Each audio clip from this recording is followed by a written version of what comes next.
السلام علیکم ناظرین، میں آتا ہوسٹ اقداد مروت تو سارے دے پہ اقداد مروت ولاگز. ہاں تو فرینڈز، آج دا ولاگ نہایت زبردست ہونے والا ہے. پتہ کیونکہ یوٹیوب دے مایا ناز اپنا نام کماؤن والے جڑے یوٹیوبر ہیں، یعنی کہ بنانا پینکس دے مالک تو سب بوجھتے گئے اس سارے زمے والا دی بکھر دی آن بان شان انہوں نے ایک جڑے ہے یوٹیوبر وقار زکا خان نال کی اساں گپ. تے تہاں ویڈیو پوری دیکھنی ہے. ویڈیو اچھی لگے تو ویڈیو لائک کرنا ہے. تے چینل تساں نئے ہو تو چینل نو لائک تے سبسکرائب کر لیسو. تا شروع کریندے ہاں ویڈیو. اساں گرین کرنے سٹارٹ تے ویندے ہاں انہاں کول تے انہاں نال گپ شپ لیندے ہاں. تے یہ تھی گئی ایک چوبی آن تے سائیکل تے اساں تھی گئے ہاں سیٹ اپ. چلدے ہاں.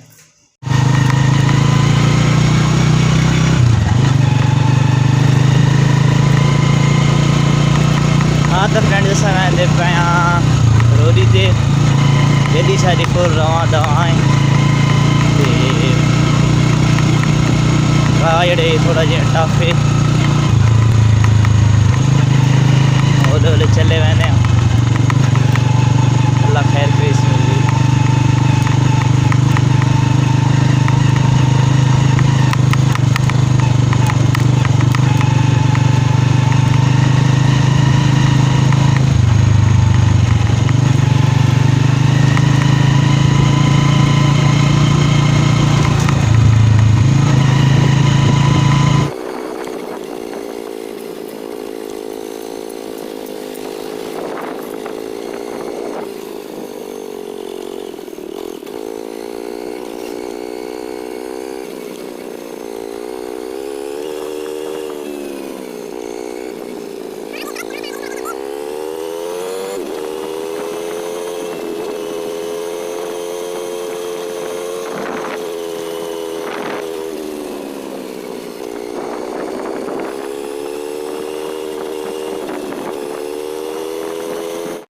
اقداد مرو سر بہو اچھا دوست سارے علاقے تے ہے تے محنت کی نہ پہ نواں یوٹیوب چینل بنایا سی. تا بھائی نو سپورٹ کرو, چینل سبسکرائب کرو تے لائک شیئر کرو تے محنت کسی چنگی چنگی ویڈیو بنایا سی تا تھن انشاءاللہ پسند آسن.